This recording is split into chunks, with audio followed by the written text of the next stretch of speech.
ole thlir tu le ngai thatu zangjong te in zawain chibai le vek ule hei tuntuma kan video en ho tur hi chu kan react tur hi arun thak don viau ani champhai lama hianin lirthei two wheeler engemaw zat ruk bo ani ya ti chuanin hei an ruk bo na po hi keilung lia an ti mai luya khanin ti hian an da khom ruya tute nge rubo ti kha police lamin an chui chuak to masa in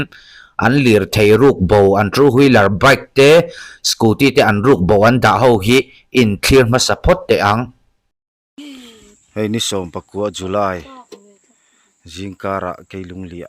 kan scooty bo hei hi ni jana kan scooty hi lo bo kan son na lama kan zu muwa hei ti hian mi sual ti ni ngei turani ting te an ti heng lai te po an lo ti bung vaka chuan hei heng ho te po hian ruk ni ngei turani scooty hi MZ04 e 8555 ania hei po hi a hma ten lo kar cheveka ti hian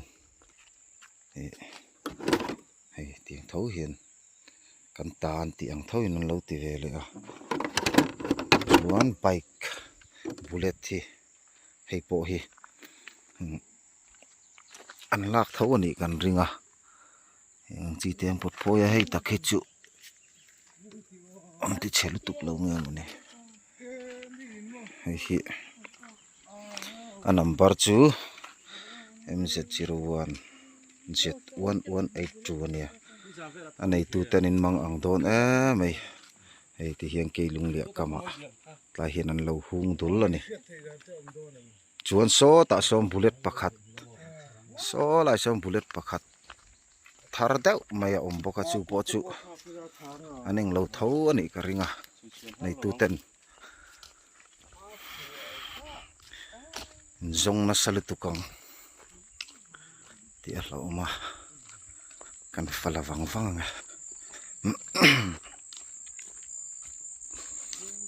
tu nan da na mun hi keilung lia kam tui khuwa keilung lia tui khuwa kama kung anda to pani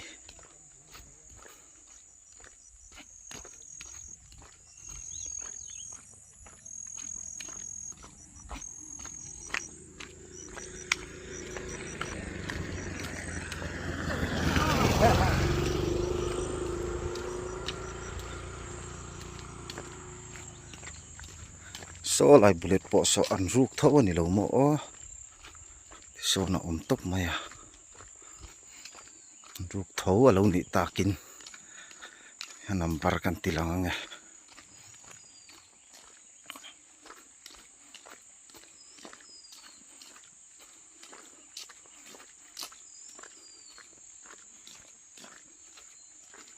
thar me si MZ04B 1296 ni bullet takhi chu anti chiat view danan shelo nge mane che view hi om me lo khop mai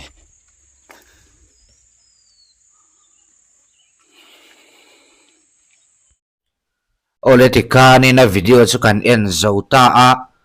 tleirawl hokulak khowin ti hianin an ruk saka nung lovin an khal ti a chiang reng me eng poni sela arutu te an man na video le post then khati kan clear le don ani kum tlinglo an la ni te an tian mel ro hi chu ti lan kha rem chi adon lo ani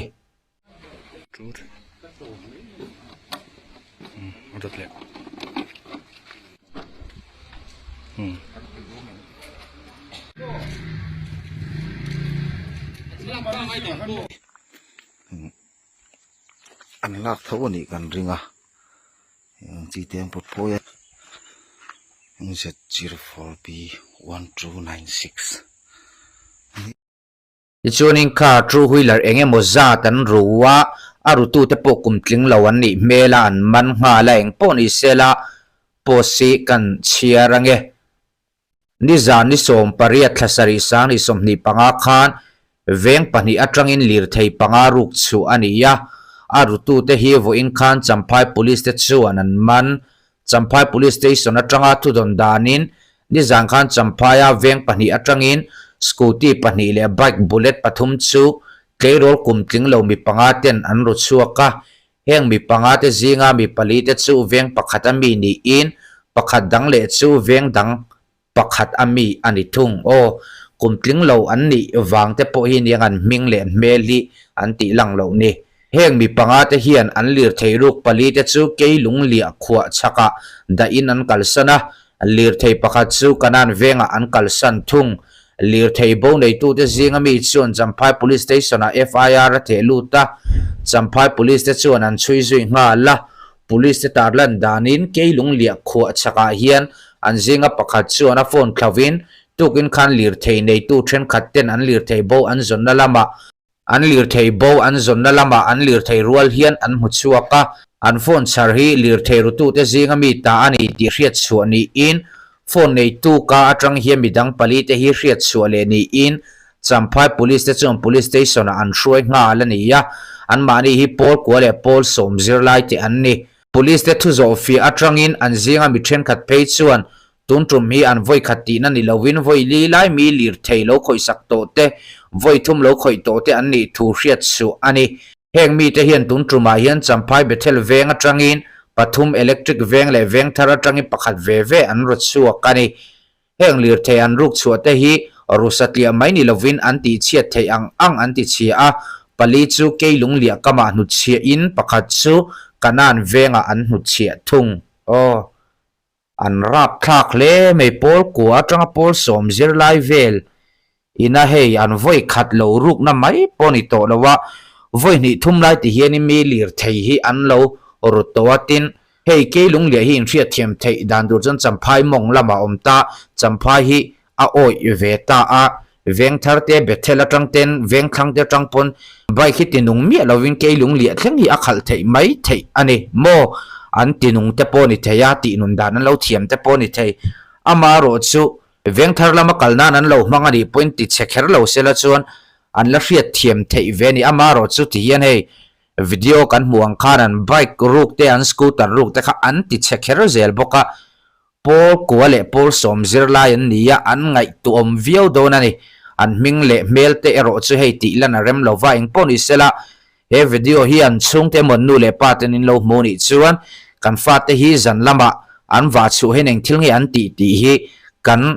ngai vena kan chik ruk hi ngai ni hei tuna po no pangte in lirthei an ro bo ania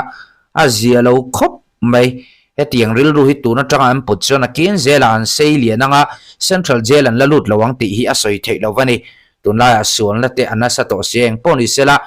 nu le paten kan fa te kan enkawl uluk angai viau ani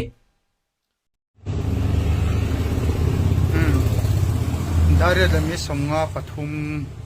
khan dor kon lampang sai ta tang ran chukla korpol ha ki korto na ki khi ti hian zong kwalta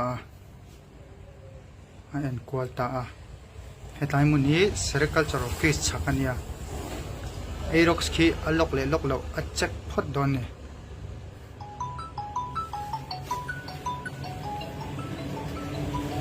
steering alok bangin ai son chho le a matia mina check chho top to ni he chuan hemi two wheeler taxi garage ading hi alok lowa tiken alok lo ti hriat vele bong kon nam pangpani na tlan thak pui tan